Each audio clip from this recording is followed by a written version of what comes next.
मित्रों, महाकवि सुशीला के समग्र कहानी संग्रह से मैं अगली कहानी के लिए तैयार हुआ हूँ। इसका संपादन डॉक्टर पवित्र कुमार शर्मा जी ने किया है, जो धौलपुर राजस्थान के रहने वाले हैं और बहुत प्रसिद्ध लेखक हैं। इनकी कम से कम 1500 पुस्तकें अभी तक प्रकाशित हो चुकी हैं। ऐसे महत्वपूर्ण कवि, लेखक, कहानीकार और निबंधकार ने इसका संपादन किया। मैं बहुत बहुत उनका आभारी हूँ। आइए कहानी पाठ कर रहा हूँ। निर्वात संकीर्तन इसका शीर्षक है। निर्वात संकीर्तन।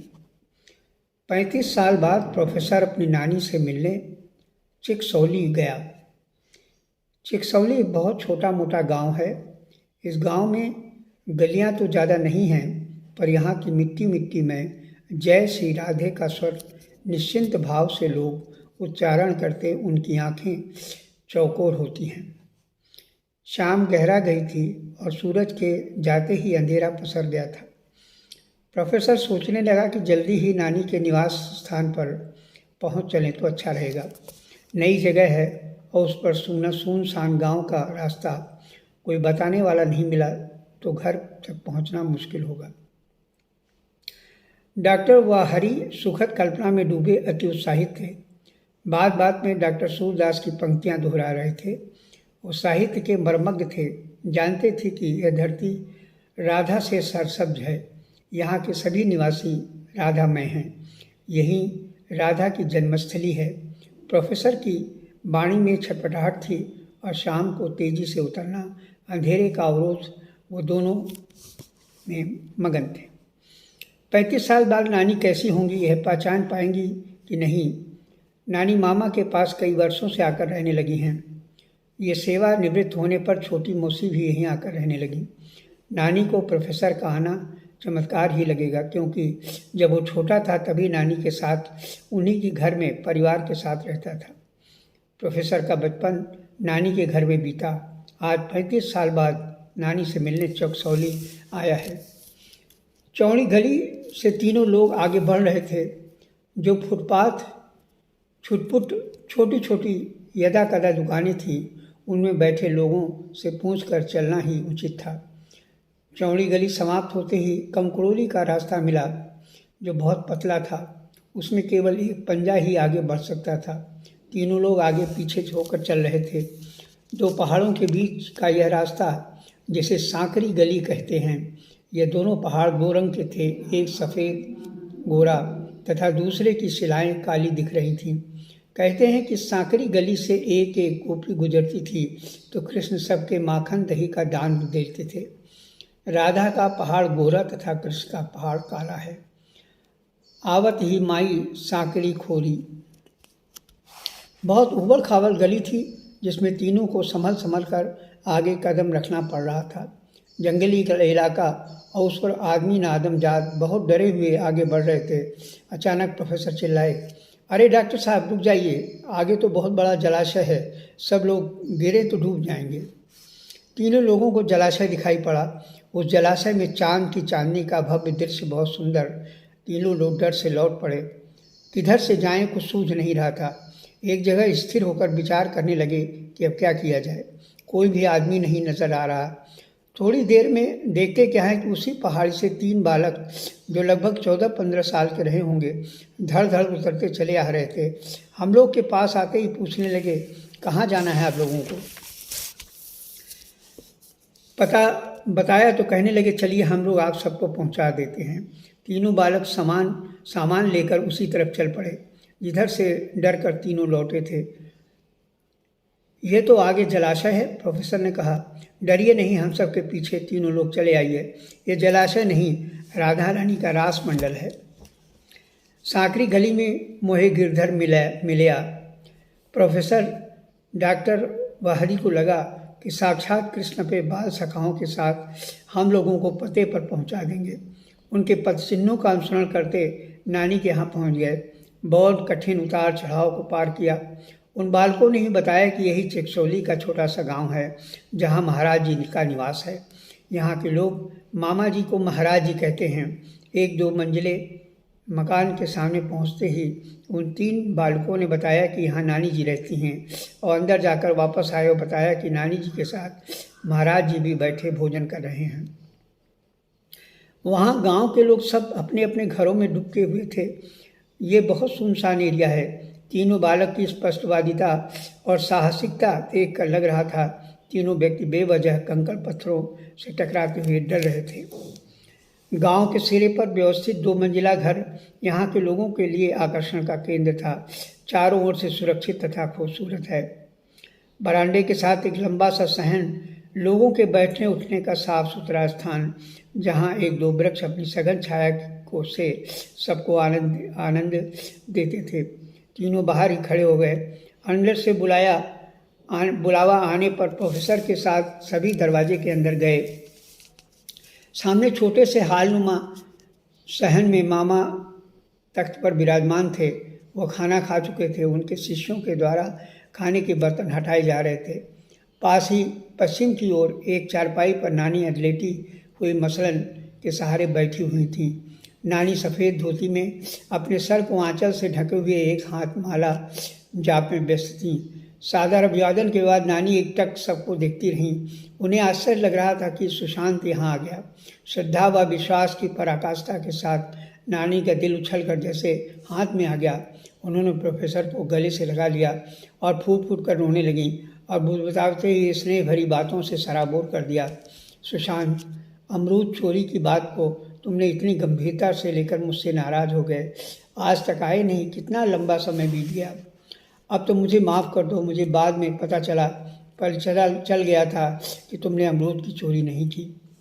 नानी अपने प्रायश्चित और ग्लानि से रोए जा रही थी, जैसे चूल्हे में पानी डाल रही हों। वह सुशांत को चिपकाए थी, छोड़ नहीं रही थी। मामा तेज आवाज़ में बोले, सुशांत हट जाओ। इनका रोना नहीं बंद हुआ तो इनकी आंखें खराब हो जाएंगी। अभी 4 दिन पहले मोतियाबिंद का ऑपरेशन हुआ है। अम्मा अब मत रोइए, मामा ने मना किया। नानी के पास से प्रोफेसर सुशांत हटकर कुछ दूरी पर एक कुर्सी पर बैठ गए और उनके दोनों साथियों के लिए 2 कुर्सियां आ गईं, जिस पर सब बैठकर इस नाटकीय लीला को भरी आंखों से देखते हुए आनंदित थे। छोटी मौसी भी सबकी आवाज़ सुनकर आ गईं। उनका भारी भरकम शरीर सुशांत की दुबली काया में समा गया। बहुत उत्सुकता व खुले दिल से भरी आवाज़ में सबका स्वागत किया। बचपन के बाद पहली बार मामा ने सुशांत को देखा था। अब तो उनका भांजा प्रोफेसर हो गया है। मुस्कुराकर बोले, सुशांत रिटायर होकर मेरे पास ही आकर रहना। यहाँ श्री राधे की शरण में तुम्हारा कल्याण हो जाएगा। जलपान के बाद मामा उठकर चलने लगे तो तीनों को भी अपने साथ ऊपर पहाड़ी पर ले गए। 35 साल बाद सुशांत की नानी मामा से पहली मुलाकात थी। वह भी सबकी आत्मीयता देख बहुत गदगद मन से प्रफुल्लित था। नाना इलाहाबाद में प्रसिद्ध ज्योतिषाचार्य व क्रांतिकारी रहे हैं। उनकी जीवन धारा में शांति का सहचरण सदैव रहा। वो अपने चारों बच्चों के साथ सदैव प्रफुल्लित रहते। उनकी ज्योतिष से दिलचस्पी सदैव रही। प्रकांड पंडित के साथ ही जिस शांत विश्वास और कोमलता के साथ बोलते थे, सामने वाला बिना प्रभावित हुए नहीं रहता था। उनका मानना था कि जिस प्रकार औषधि विज्ञान के प्रवर्तकों ने चिकित्सीय प्रकार की औषधियों को स्वयं भक्षण करके उनके दोषों और गुणों को वर्णन किया है, उसी तरह ज्योतिष विज्ञान के खोजकर्ताओं ने भी कर्म द्वारा रेखाओं की रद्दोबदल पर पूर्ण खोज की है। सब का मत है यही है कि मनुष्यों के कर्मों तथा जीवन के परिवर्तनों का प्रभाव रेखाओं पर अवश्य पड़ता है। इस विद्या के जानकारों ने अनेकों बार रेखाओं को देखकर ही मनुष्य के भूत और भविष्य का हाल बता दिया है, जिनको जानकर संसार आश्चर्यचकित रह गया। जब से मानव समाज का जन्म हुआ है, तब से ही इस विद्या का भी जन्म हुआ। ऐतिहासिक तथ्यों द्वारा ये स्पष्ट रूप से प्रमाणित कर दिया गया कि भारतीय सभ्यता बहुत प्राचीन है। भारत की अन्य ज्ञान विज्ञान की विधाओं के साथ विद्या का भी विकास होता रहा। भारतीय महर्षि और संत जन संसार को त्याग कर वन में अपना जीवन व्यतीत करते थे। उन्होंने इस दिशा में अधिक अन्वेषण किया। विद्वान ऋषियों और संतों ने सौर मंडल के ग्रहों की गति, मनुष्य के हाथ की रेखाओं, ललाट की रेखाओं आदि का मनन किया। उनके अनुभवों परीक्षणों से जो सार एकत्रित हुआ, आज वही ज्योतिष विद्या के रूप में विद्यमान है। मामा के जन्मोपरांत कुछ दिन बाद नाना ने नानी से कह दिया था कि यह बालक संसारिकता को त्याग कर भगवत भक्ति की तरफ उन्मुख हो जाएगा। नानी बहुत दुखी हुई थी, पर नाना ने कहा कि जो इस बच्चे के ललाट पर कह रहा है, उसी सत्य को मैंने तुम्हारे सामने उजागर किया है। नाना ज्योतिष विद्या में पारंगत थे। अक्सर लोग उनके पास आकर सलाह लिया करते थे, जबकि उनका ये शौक था। इस विद्या पर एक पुस्तक भी लिखी थी और उसका प्रकाशन भी हुआ था। मामा जब 4 वर्ष के थे तभी नाना का निधन हो गया था। नानी पूरे परिवार का भार आ गया, किंतु वह अपनी कर्मठता से सबको लेकर चलती रहीं। मामा पढ़ने में कुशाग्र बुद्धि के थे। संगीत में प्रभाकर तथा विश्वविद्यालय की पढ़ाई में स्नातक तक की शिक्षा प्राप्त कर रहे थे। तभी उनके जीवन में परिवर्तन आया। घर छोड़कर संन्यास ग्रहण कर लिया। नाना की ज्योतिष विद्या की भविष्यवाणी फलित हुई और सदैव के लिए घर त्याग कर ब्रह्मचर्य का व्रत ले लिया। नानी के जीवन का यह दूसरा प्रबलतम ईश्वरी प्रहार था कि वह अकेली घर में रह गई। नानी का घर 5 बड़े कमरों वाला पक्का मकान था। बीच में आंगन था जिसमें नाना द्वारा लगाया गया अमरूद का पेड़ था। आम जैसे विशाल शाखाएं थी और उसका फल अति स्वादिष्ट हुआ करता था। नाना के हाथों से रोपित उस अमरूद के वृक्ष को नानी को अत्यधिक लगाव था। उसके देखभाल में दत्तचित रहती थी, जैसे उसी के सहारे नाना की यादों में वह गुम्फित थी। 2 मंजिले मकान के ऊपर उसमें फल आया करते थे। फल पेड़ पर ही चढ़कर तोड़ा जा सकता था। नानी डंडे मार कर अमरूद तोड़ने नहीं देती थी। फलों में डंडे मारने पर नानी को बहुत पीड़ा होती थी। बहुत प्रिय था उनका अमरूद का पेड़। गर्मियों के दिनों में आंगन में घनी छाया रहती थी। समूचा मकान ठंडा रहता था। नानी जिस मकान में रहती थी वह चौड़ी गली में था, जिसके आगे एक बड़ी बैठक, अंदर बरामदा, आंगन और 2 कमरे नीचे तथा 2 कमरे सामने सामने ऊपर थे, किंतु वे कमरे खपरेल के छाए थे। पूरे मकान में लिंटर नहीं था। फर्श भी पक्के ईंटों की बनी थी। आंगन में छोटी रसोई थी जिसमें नानी के परिवार का खाना पकता था। आंगन में ही नल था जहाँ परिवार के सदस्य नहाया करते थे। कमाने वाली लैट्रिन थी। मामा के जाने के बाद वह इस बड़े मकान में अकेली रह गई थी। नानी पूरे मकान में अकेली ही विचरण करती रहती और उनकी मनमोहावना और शरीर में उदासीनता काबिज रही। नाना व मामा की यादों में खोई रहीं। उनकी आँखों के काले धब्बे में 2 तंबाई रंग के चेहरे चमकते रहते। कभी बाहर के गेट को खुला छोड़ वहीं पर बैठकर अपने बेटे की प्रतीक्षा में तपते घाव व व्यथा को भयानक आग के हवन कर देती थी। फिर भी सुलगती चिंगारी शांत नहीं होती थी। उजाले अपनी यादों के हमारे साथ रहने दो, न जाने किस गली में ज़िंदगी की शाम हो जाए। अब मुझे क्या करना चाहिए? इस पहाड़ जैसे अकेलेपन को कैसे पार करूं? आँखें बीती हुई बातों में रोते रोते सूख गई। मन बहुत संकीर्ण हो गया। ओठों पर पपड़ियाँ जम गई। हलक तक नमी का नामो निशान नहीं। हाथों में कंपन हो रहा है तथा पीठ अकड़ सी गई है। शरीर का एक एक अंग भयानक गर्त में जा रहा है। नानी इसी तरह के से यादों के रेगिस्तान को पार करते हुए दरवाजे से उठकर अंदर चली गईं। हाय रे अकेलेपन का प्रकृति की लाठी से कब टूटेगा। प्रोफेसर सुशांत का पूरा परिवार नानी के पास ही आकर रहने लगा। छोटी मौसी का मकान उनके मकान से सटा हुआ था। केवल एक अदद दीवार का फर्क था। माँ के आ जाने से नानी को कुछ काम में राहत तो हुई, परंतु उनका अकेलापन बहुत गहरा चुका था। सुशांत जब 4 साल का था तभी मामा ने घर का त्याग किया था। एक रात किसी ने दरवाज़ा खटखटाया। इतनी रात गए कौन आ सकता है? माँ ने गेट खोला। मामा को देखकर खुशी से अभिभूत होकर नानी को चिल्लाकर आवाज़ दी, अम्मा राम लौट आए हैं। वह मामा को बैठाकर नानी को जगाने पहुंच गई। घर में कोहराम मच गया। छोटी मौसी, पिताजी, माँ, घर के बच्चे सब ने आधी रात को मामा को घेर लिया। सब अपने अपने तरह के उद्गारों के बुलबुले में फूट पड़े थे। नानी बहुत रोई, विनती की अब मत जाना। सबकी विनती चिरौरी दरकिनार कर मामा ने घोषणा कर दिया, मैं आप सबको बताने आया हूँ कि मेरे लिए आप लोग परेशान न मत होइए। मैंने संन्यास ले लिया है और मैं सदैव के लिए श्री राधा जी की शरण में जा रहा हूँ। अब मैं कभी नहीं आऊँगा। मामा का चेहरा उद्दीप्त था। अपनी बात को पूरे परिवार के बीच बड़ी दृढ़ता के साथ रखा और नानी को अपना तथा अपनी दोनों बहनों को खूब समझाया। नानी फूट फूट कर रोते हुए उनके चेहरों को एकटक देखती रहीं।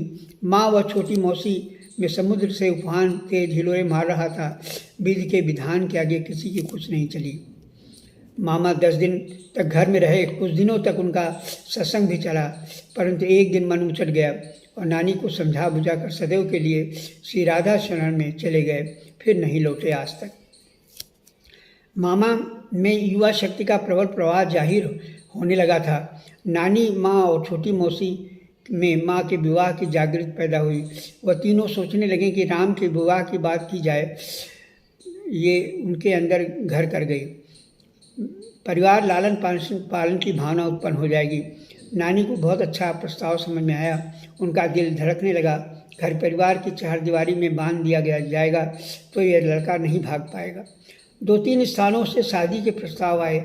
इसकी भनक मामा को लगी तो उन्होंने ज्वालामुखी के लावा को शांत करने के लिए अपना नया मार्ग प्रशस्त किया और घर छोड़कर कई महीने तक गायब हो गए। अचानक शादी की बगावत ने उनको आवेश रहित कर दिया। माँ और छोटी मौसी ने मामा को ढूंढने में कोई कसर नहीं छोड़ी। इलाहाबाद का कोना कोना छान मारा, मामा का कोई पता नहीं चला। परिवार के लोगों ने मामा के गायब होने के इंतजार इश्तहार भी छपवाए। इतनी छोटी उम्र में उनका अचानक गायब हो जाना जैसे नानी के लिए के कलेजे के टुकड़े टुकड़े कर दिए गए हों। वह तो बेसुध रहने लगी। दोनों बहनें भी तपते हुए जल में डुबकियां लगा रही थी। नानी बहुत विचलित हुई। अपने पूजा के रूप को बदल दिया। स्नान के पश्चात वो अपने को एक कमरे में बंद करके 1 घंटा केवल जोर जोर से रोती रहती थी।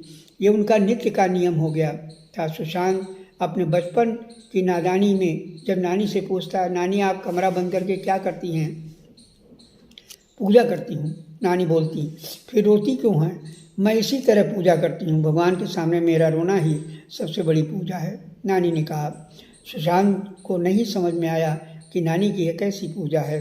कोई मंत्र नहीं पढ़ती, न कोई पुस्तक का पाठ करती हैं, बस 1 घंटे तक केवल रोती रहती हैं। उसके बचपन के कोमल शब्दों को ग्राह्य नहीं हो पाया, पर नानी की प्रार्थना से जरूर समझ में आया कि भगवान के समक्ष रोना ही सबसे बड़ी पूजा है। नानी के कारुणिक रुदन के आंसुओं से पूरा घर आच्छादित हो गया था। नानी अदम्य साहस के साथ एक एक ईंटों को तर कर चुकी थी। पूरा परिवार शब्द शब्द के इस चित्कार को अपना श्रृंगार समझकर जीने के लिए बाध्य हो गया था। उस दोपहर को नानी बरामदे में तख्त पर सोने के लिए कुड़ी मुकड़ी लेटी मामा के बचपन की घटनाओं पर चिंतन करने लगी। थोड़ी देर में अपना सिर उठाकर माँ और छोटी मौसी पर दृष्टि डाली तो देखा कि दोनों अपनी अपनी बदकुचनी में मगन होकर एक गूंज की तरह मरमरा रही हैं। उनके अंदर की जो पीड़ा थी उसे दरकिनार कर बुद्धिमत्तापूर्ण तर्कों में अपनी अपनी खामोशी का दम तोड़ रही थी। अलख निरंजन, बाहर से एक आवाज़ आई। तीनों का ध्यान उधर की ओर चला गया। अलख निरंजन, फिर आवाज़ आई। नानी उठकर बैठ गई। एक साधु भेषधारी दरवाजे पर खड़ा आवाज़ दे रहा था। ये पूरा जोगिया वस्त्र से प्लावित था और लंबी दाढ़ी से उसका चेहरा ढका हुआ था। लंबे कचरे बाल थे। वह हाथ में चिमटा बजा रहा था। तीनों भेषधारी भगवा बस प्रभावित होकर बाबा को बड़े आदर से अंदर बुला लिया। वह तख्त पर आकर बैठ गया और नानी नीचे बैठ गईं। बाबा गले में कोई तरह की मोतियों की माला के साथ रुद्राक्ष की माला भी धारण किए था। माथे पर भोलेनाथ का त्रिपुंड शोभित रहा। वह लंबा तिरंगा और बड़ी बड़ी गोल गोल आँखों वाला खास तरह की अहमियत का साधु लग रहा था। तुम सबका कल्याण करके भोलेनाथ ने तेरे दरवाजे भेजा है। हमको कुछ चाहिए नहीं, बस तुम सबका कल्याण करना है। इतना कहकर वह उस साधु ने अपनी दाढ़ी से कुछ बाल नोचे और उंगलियों से मसल कर वह राख में परिवर्तित हो गया। लो बाबा का भभूत सर तथा गले में लगा लो। तीनों महिलाएं की आंखें विस्फारित हो गईं, बहुत प्रभावित हुईं और बाबा की भभूत को लेकर वैसा ही किया जैसे बाबा ने कहा था। इस चमत्कारी बाबा ने तीनों को सम्मोहित कर लिया। घर में केवल यही तीनों महिलाएं थीं। पिताजी तो ऑफिस गए थे। इन्हें बाबा अकेला पाकर काफ़ी देर तक तंत्र मन जपता रहा। नानी, माँ व छोटी मौसी उसी बाबा के क्रियाकलापों में सम्मिलित होती रहीं। साधु के चक्कर में नानी की अपनी आत्मा में व्यथा के भरे भार को भूल गईं और उनके अंदर साधु की प्रति श्रद्धा उत्पन्न हो गई। अचानक उल्लास और उन्माद में वो बोला, मैं सोना को दुगना कर सकता हूँ। वह तीनों सकते में आ गईं और आश्चर्य के साथ लालच में बाबा पर नजर डाला। सोना ले आओ, अभी दिखाता हूँ, मैं मंत्रों से दुगना कर दूंगा। रहस्यपूर्ण तरीके से बाबा ने अपनी बात से तीनों को प्रभावित कर लिया। छोटी मौसी घर का सहारा जाकर अपना जेवर उठा लाई और बाबा को सौंप दिया। बाबा ने सोने के जेवरों को लेकर अपने शब्दों की बौछार शुरू कर दिया। कुछ देर बाद आटा मंगवाया। आटे को मारकर 2 गोला बनाया। एक गोले में सोने के जेवर सबके सामने रखे और दूसरे गोले को खाली रखा। तीनों में लालच का फूल उगाया था। यह सब बाबा की प्रतिक्रिया से बहुत प्रभावित थी। दोनों गोलों पर बराबर बाबा मंत्र तंत्र पढ़ रहा था। औरतें अंदर बहुत मगन थीं। एक गोला आप सब रखेंगी और एक मैं सिद्धि के लिए अपने साथ ले जाऊंगा। यह रहस्य घर या बाहर किसी को बताइएगा कतई नहीं। 15 दिन बाद गोला खोलकर दुगना जेवर प्राप्त कर लीजिएगा, वह समझा कर बोला। तीनों मान गईं। एक आटे का गोला लेकर बाबा चंपत हो गया। तीनों के खुसुर फुसुर करते समय बीत गया। ये बात 15वें दिन पिताजी को ज्ञात हुई। वो सकते में आ गए, समझ गए कि बाबा ने इन तीनों को धोखा दिया है। जेवर लेकर चला गया। छोटी मौसी से दूसरा आटे का गोला मंगवाया गया। उसको चिंदी खोला गया, पर रत्ती भर सोना नहीं मिला। तीनों ने रो कर फिर से अपने गम को घर किया। पिताजी ने पुलिस की रिपोर्ट की, पर कुछ भी उस बाबा का पता नहीं लगा। विशेष रूप से फिर नानी को एक सदमा सहना पड़ा। ये छोटी बेटी का सब सोने का जेवर जा चुका था। प्रोफेसर सुशांत बचपन में नानी के घर पूरे परिवार के साथ रहा और बगल वाले घर में किराए पर छोटी मौसी रहा करती थी। इस तरफ दोनों बहनों के रहने से नानी को ज़्यादा अकेलापन नहीं खला। सुशांत को छोटी मौसी के बड़े लड़के राघव से बहुत घपटती थी। दोनों ही छोटे थे और हम उम्र के थे। दिन भर दोनों बच्चे नानी के घर पर ही कभी लूडो, कभी गेंद खेलते, कभी घर खेलते नानी के दिन बीत रहे थे। राघव सुशांत से बड़ा तथा बहुत चंचल स्वभाव का था, जिसे पूरा घर जागृत रहता था। एक बार अमरूद के पेड़ में बहुत अमरूद आए, बहुत ही मीठे। नानी अमरूद तोड़ने के लिए बच्चों को बहुत मना करती थी। कभी कभी 1-2 दे दिया करती थी, पर बच्चों को संतोष नहीं होता था। बच्चों को सही नहीं होता था कि ये अमरूद न तोड़े। ये राघव की कोशिश रहती थी कि रोज़ाना 1-2 तोड़ कर खा जाता था। उसका कारण था कि उसके घर की दीवार पर एक अमरूद की डाल फैली हुई थी। वो अपने घर से तोड़ लेता था। सुशांत नानी के घर में दांतों तले जीभ की तरह था, वह नहीं कर पाता। इस तरह जद्दोजहद में दोनों बच्चे सदैव रहते। एक दिन राघव ने योजना बनाई। सुशांत से कहा, आज हम लोग अमरूद तोड़ेंगे। मैं अपनी दीवार से फांद कर खपरेल पर चढ़ जाऊंगा और तुम छत पर नीचे रहना। अमरूद तोड़कर फेंकूंगा, तुम उसे उठाकर झोले में रख लेना। योजना अनुसार दोनों बच्चे लग गए। एक खपरेल पर चढ़ा और दूसरा नीचे। राघव ने खाने के लिए मन भर अमरूद तोड़े। कुछ शोरगुल से नानी को लगा कि बच्चे कुछ ऊपर खुराफात में लगे हैं। वो चुपचाप ऊपर पहुंच गईं। सुशांत अमरूद लिए पकड़ा गया और राघव अपनी दीवार से कूदकर घर में घुस गया। नानी के मन में क्रोध की ज्वाला धधक उठी। कलेजे पर उनके सांप लौट गया। सुशांत का हाथ पकड़कर ऊपर से नीचे माँ के पास ले आई। उनकी आंखों में भयंकर जलती हुई वेदना थी। देखो, तुम्हारे बेटे ने अमरूद चुरा कर तोड़ा है, नानी बोली और उनके सामने अमरूद का झोला पटक दिया। ढेर सारे अमरूदों को देखकर माँ ठिठकी, पर समझ गई कि अकेले सुशांत नहीं कर सकता। इसमें राघव की पूर्ण चतुराई है। ठीक है अम्मा, बच्चे को माफ़ कर दीजिए, आइंदा सुशांत नहीं करेगा। उसके पिताजी से कह दूंगी, वह डांट देंगे, माँ बोली। नानी तीव्र गुस्से में थी। सुशांत गाय की तरह गला झुकाए खड़ा था। तुम्हारा लड़का अमरूद चोर है। आज इसने अमरूद चुराया है, कल कुछ और चुराएगा। तैश में बोली और बढ़ा के कमरे में जाकर दरवाज़ा बंद कर बैठ गईं। माँ भी तीव्रता से सुशांत को लेकर अपने बाहर वाले कमरे में चली गईं। अपने पुत्र पर चोरी का अपराध लगाते हुए नानी की बात हृदय को चोरी गई। पिताजी को ऑफिस से लौटते पर माँ ने सारी घटना की जानकारी दी। वह भी तुरंत ही घर के अंदर नानी के पास गए। आपस में दोनों में काफ़ी कहासुनी हुई। पिताजी ने लौटकर घोषणा कर दी कि मुझे इसी वक्त इस घर को छोड़ देना है। मैं अपने बेटे को चोर कहना नहीं सुनना चाहता। इस तरह 2 घंटे अंदर सुशांत के परिवार ने पिताजी के दोस्त के घर यहाँ जाकर पनाह लिया। नानी के कलेजे की अग्नि भड़क गई थी, इसलिए इस समय सुशांत के परिवार को बचना जरूरी था। सब नानी का घर छोड़कर चले गए। माँ को बहुत चिंता थी कि नानी का कोई आर्थिक आधार नहीं है। नीतिबद्ध जीवन शैली को संचालित करने के लिए कुछ आर्थिक व्यवस्था होनी चाहिए। नानी के पास कुछ भी तो नहीं था। नितांत अकेली अपनी जीवन शैली की प्रवाहमान किए थी। माँ और बड़ी मौसी के नाम शहर में एक मकान है जिसमें एक पुराना किराएदार रहता है। उसके किराए को नानी को देने का मन बना लिया। बड़ी मौसी बहुत पहले नहीं रही थी, अब उनके बेटे ही थे। माँ ने उन लोगों को से बात की, जब तक नानी है तब तक इस मकान का किराया उनको दे दिया जाए। सबकी सहमति से उस मकान का किराया नानी को दिया जाने लगा। इसकी लिखा पढ़ी माँ ने करवा दिया था। कई वर्षों तक नानी अकेली नहीं रही, इस आशा से कि मामा किसी न किसी दिन वापस इलाहाबाद लौट आएंगे। मामा के दृढ़ निश्चय ने नानी की आशा पर पानी फेर दिया। काफ़ी अरसे बाद मामा ने नानी को अपने पास रहने के लिए चिकसौली बुलवा लिया। मामा के निर्बाध संकीर्तन से सुखपूर्वक नानी का ज्योतिर्मय जीवन मंत्र एकाकार हो गया।